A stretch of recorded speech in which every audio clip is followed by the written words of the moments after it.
I'm Mark Richardson, and I saved these islands.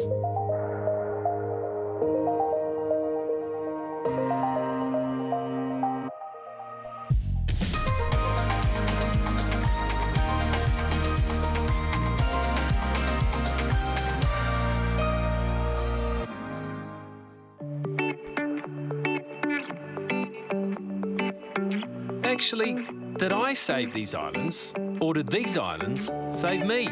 You see, I run. I run for fun. I run for health. I run for mental well-being. And thanks to one very special event, I've also run for the health of the world.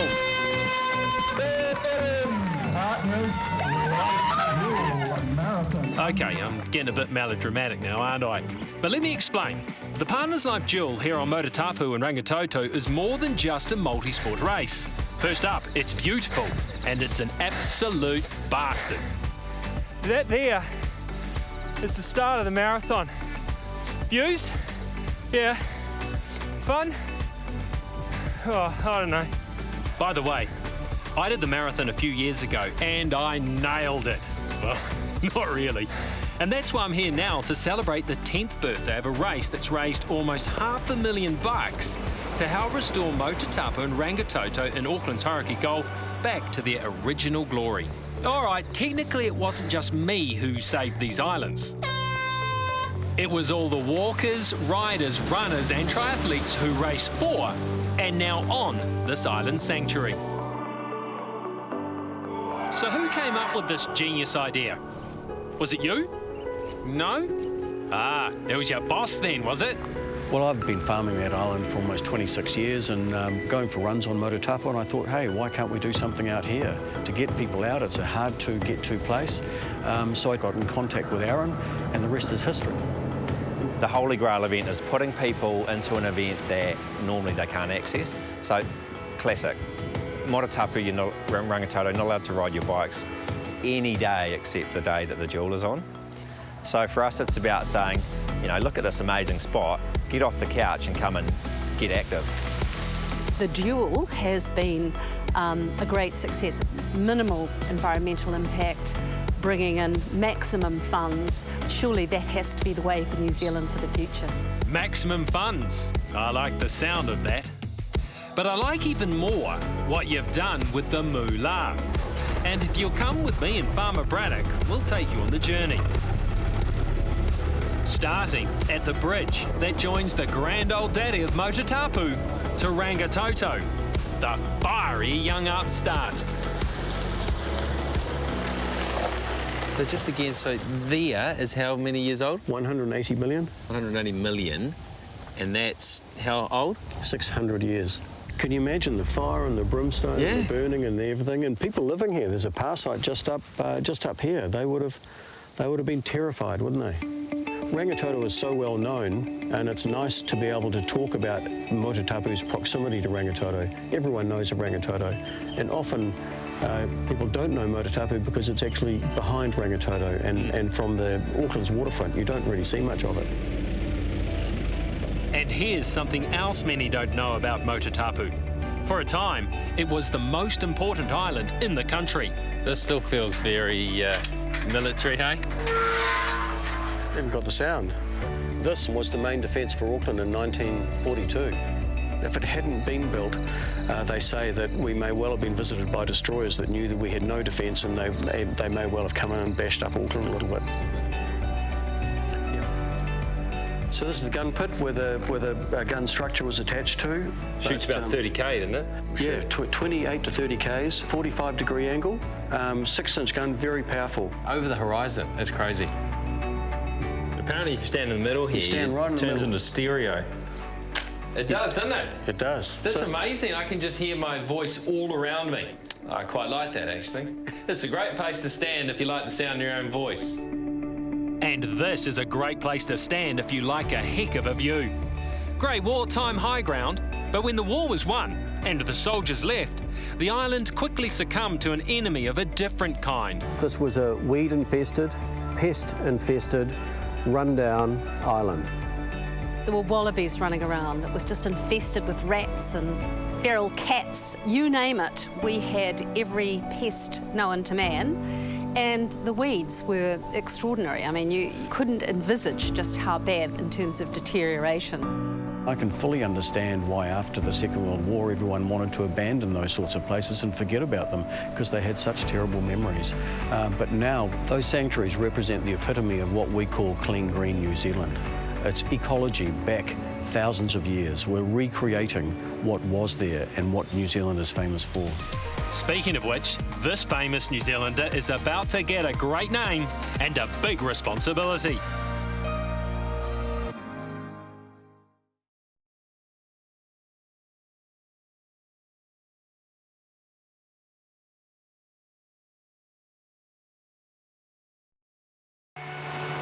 I'm pretty proud of the restoration that's been achieved on Motutapu and Rangitoto Islands, and it's been a team effort. In 1993, the Motutapu Restoration Trust said enough is enough and sent an army of volunteers to set about planting a reason for the bird life to return. Thousands of trees. Hey Mark, this is the Motutapu Island Trust's nursery. Yeah. This is a spade. Yeah. How about we go and plant a tree? Yeah, all right. I've actually killed some rats with a spade before, you know. Yeah. I'm pretty handy with one of these. Right, so what am I going to plant? Well, I think maybe a Pahutakawa today. Yeah, nice. So this tree was planted by the Duke of Edinburgh, Prince Philip, in 1993 when we opened the first stage of this nursery. It seems to be doing pretty well. What do you think? It's a tree. Yeah. Yeah. OK, Rick, yes, it's a right royal tree. So I think we'll recognising your status, we'll plant your one just beside him over here. Just in the shadow of the prince. Well, I'll tell you what, I mean, I'm no soilologist, but that does look like some pretty good dirt, doesn't it? Looks very good, doesn't it? Yeah. Congratulations. Looks great. Well, I've got a reason to come back to the island as much as I can and just check on my tree. You have, yeah. like the Duke of Edinburgh does too. I'll be back more than he is. And we had Charles out here a couple of years ago. He took a day off and walked the whole length of the island just with one of his aides. Checked out his old man's tree. Yeah.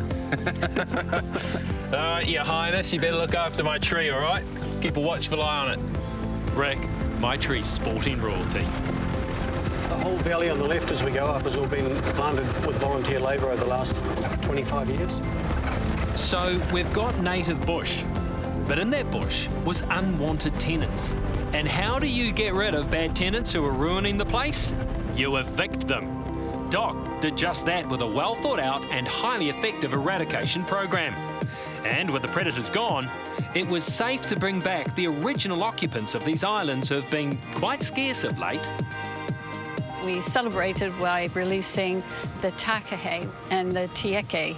And since then, we've been able to add more species to the mix.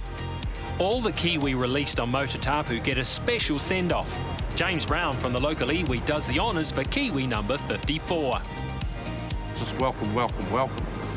And thank us all for being here today to celebrate this momentum that's spreading across our country around the repatriation and replenishment of these taonga.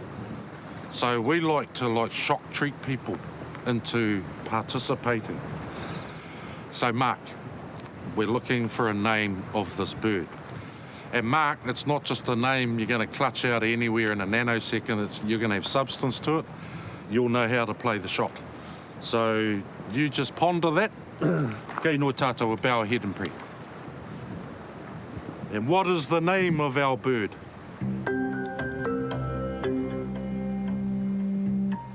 Oh, I've got nothing.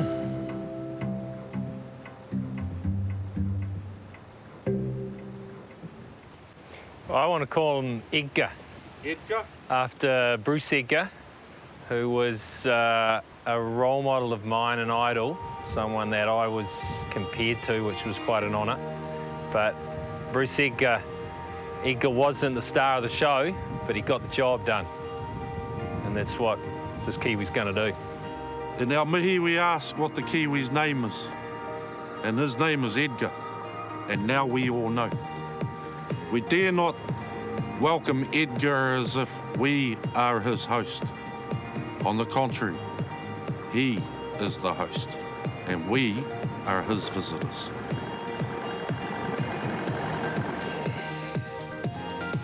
Nearly home, Edgar. It's your new home. I think you're going to quite like it.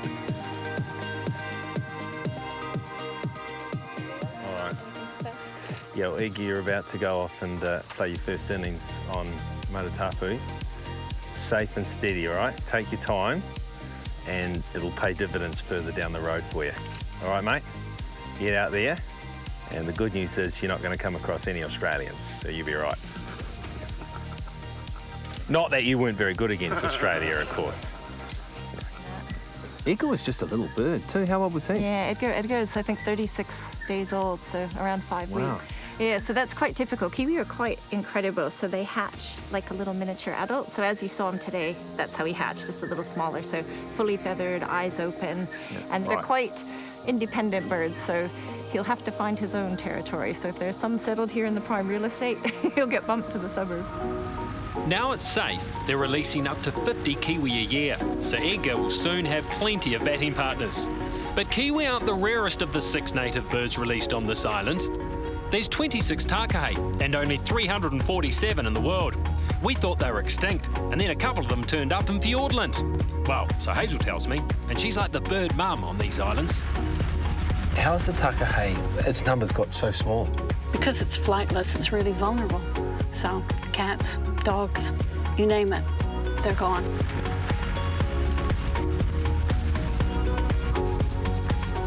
We're looking at something that's pretty rare, aren't we? We are indeed. So these are shore plovers. There's about 230 left in the world. That's all 230. 230 left in the world. And this is a species that used to be widely distributed throughout New Zealand.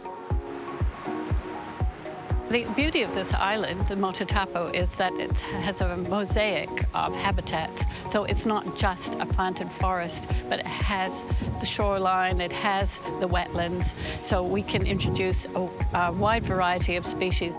So we've got plenty of wildlife. Now all we need is people. Motutapu is, like at the moment, Auckland's best kept secret. You know, it belongs to us all. So I guess that's an encouragement, if not a challenge to Aucklanders, that, you know, if this belongs to you, where are you? On to it for you, big guy. Not only does the Partners Life Jewel raise funds for the restoration, it gets people back to these islands. I'll round up some mates. What about nice guys that can't say no?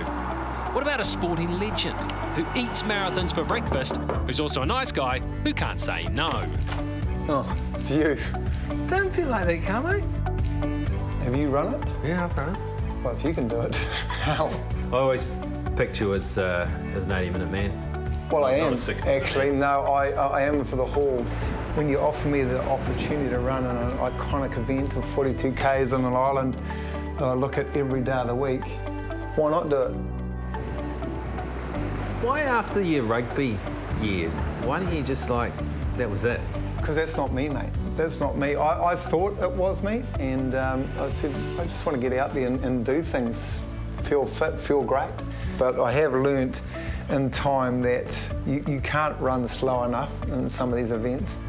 Yeah, people will see me walking uphill, there's no question about that. I've been beaten by events. There's no shame in saying that, but you get to the end. I always get to the end of an event.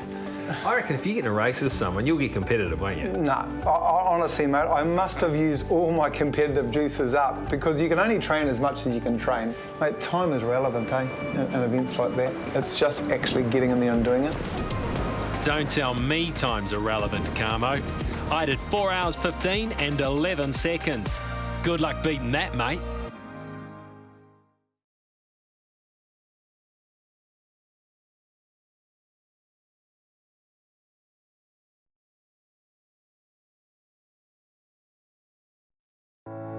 The Partners Life Jewel on the islands of Motutapu and Rangitoto is one of New Zealand's best multi-sport events, but it's an absolute bugger to organise. Everything that you would expect to see at any event you've ever done needs to be transported either, or mostly on big barges or boats to there. So that's bikes, it's people, it's all the equipment.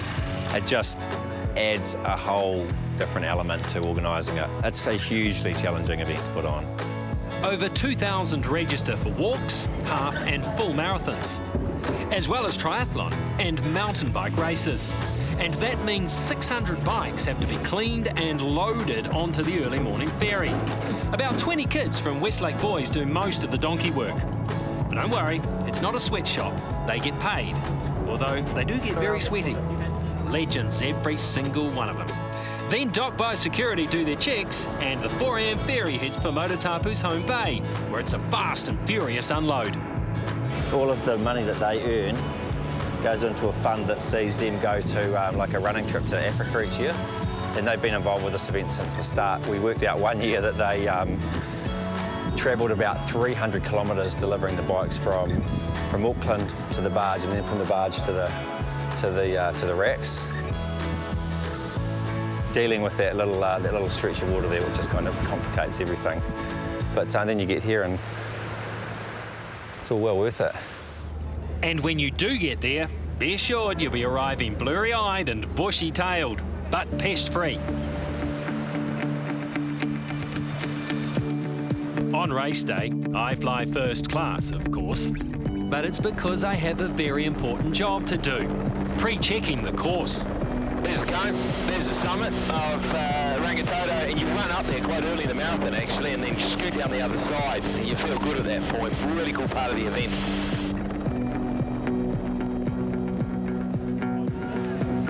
And remember, it's not a race. The hell it's not. 3, 2, 1.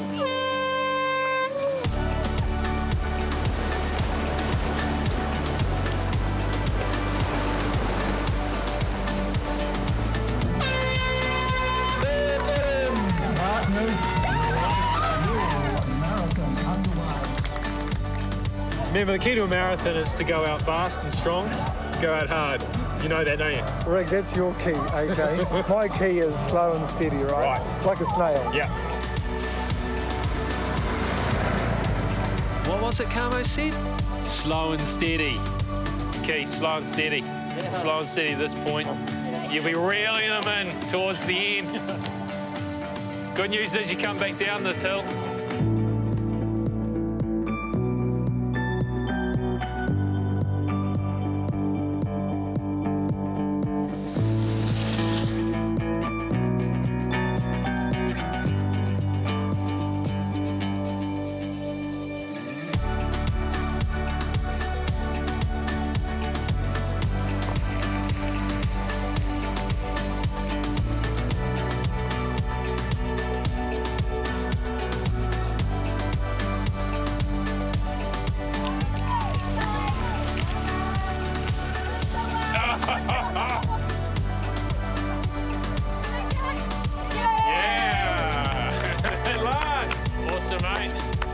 Yeah, I knew you'd still be in the lead. You look good up that hill early on. To be fair, everything looks good on the hills. Even my mate Camo. A superb effort to do any marathon, let alone one as tough as this. Even if you did walk up the hills, big guy. Oh, are you hating me yet? No. Really? You're pleased you did the marathon? I've done it, haven't I? Well, no. 30 in front of everyone. Hardest bits to come, mate. Come on, give it heaps. Rick, it's your mind, not mine. So, ladies and gentlemen, Cabo in James, round of applause. 4 hours and 37 minutes. So many special places in this awesome city, and this is one of them. So, yeah, real pleasure to be able to come out here and run that. It's tough. Look, every marathon's tough, whether it's on flat or whether it's on hills, like we've had over here. But everything you should ask for in a race. From All Black legend to World Cup winner, Sir Graham and his wife Lady Henry made the trip from Waiheke for the 10K walk. Easy, was it, Sir Graham? Not easy. Like, it's enjoyable. We had good company. I was with Raymond. But we did the 12 on Waiheke a couple of weeks ago. Much easier, the 12 than the 10 here, because it was up and down hill, uneven surfaces, you know, and it's just great for the country, isn't it? Having these projects, looking after our native species.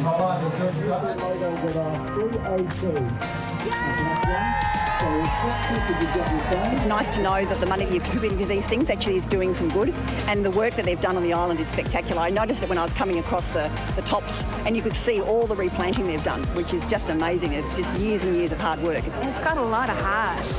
It's community and sports and people, and then that's not even counting the running. And you start running, and I can't think of anywhere else in the world that you get this variety of terrain. And it's grueling, but it's just extraordinary. It's just a special place to run, really, isn't it? Awesome day. We'll do this again, definitely. And I can't think of a more fitting finale than a guard of honour for 3 marathon runners who've completed all 10 Partners Life Jewels.